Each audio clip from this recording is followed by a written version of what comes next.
సమాజానికి రోల్ మోడల్స్గా ఉండాల్సిన వాళ్ళు, సమాజంలో హితవు చెప్పేవాళ్ళు ఐఏఎస్ ఐపీఎస్ ఆఫీసర్లు.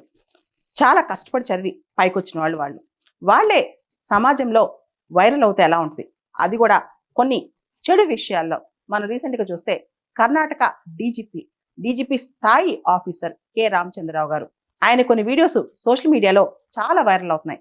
అది కూడా చాలా అసభ్యంగా, అశ్లీలంగా. అసలు డీజీపీ స్థాయి అధికారి ఇలా ఆడవాళ్ళతో ఇండల్జ్ అవుతాడా? అది కూడా ఒకళ్ళ ఇద్దరా? ఆ ఫోటోలో, ఆ వీడియోలో చాలా మంది కనిపిస్తున్నారు.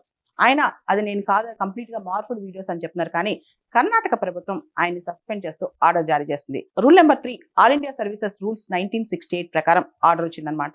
దాని ప్రకారం unbecoming of a government servant, ప్రభుత్వ అధికారిగా చేయకూడని పని చేయటం, ఎంబరాస్మెంట్ టు ద గవర్నమెంట్, అప్సీనిటీ అని రాశారనమాట ఆయన సస్పెన్షన్ ఆర్డర్లో. అంటే అప్సీన్ వీడియోస్ అంటే అశ్లీలంగా ఉండే వీడియోస్ కావచ్చు, లేదా ఒక గవర్నమెంట్ సర్వెంట్ చేయకుండా పని చేస్తే కావచ్చు, లేదా ప్రభుత్వానికి తలనొప్పిగా మారటం, ఎంబరాస్మెంట్ అనమాట. అంటే ప్రభుత్వం కూడా ఆయన చేసిన పనికి ప్రభుత్వం కూడా ఆన్సరబుల్ గా ఉండటం, ఇవన్నీ చూసి కర్ణాటక ప్రభుత్వం ఆయన సస్పెండ్ చేసింది. సస్పెన్షన్ అనేది మనకు తెలుసు గవర్నమెంట్ లో అది రివోకబుల్ అనమాట. అంటే ఎప్పుడైనా ఆయన నేరం చేయలేదని తెలిస్తే, తప్పు చేయలేదని తెలిస్తే ఆ సస్పెన్షన్ ఎత్తేయచ్చు. కానీ ఆ సస్పెన్షన్ అనేది ఏ కండిషన్స్ లో, ఏ సందర్భంగా జరిగిందనేదే ఇప్పుడు చర్చ అనమాట. ముఖ్యంగా ఆయన వీడియోస్ అంతగా సోషల్ మీడియాలో వైరల్ అవుతున్నాయి.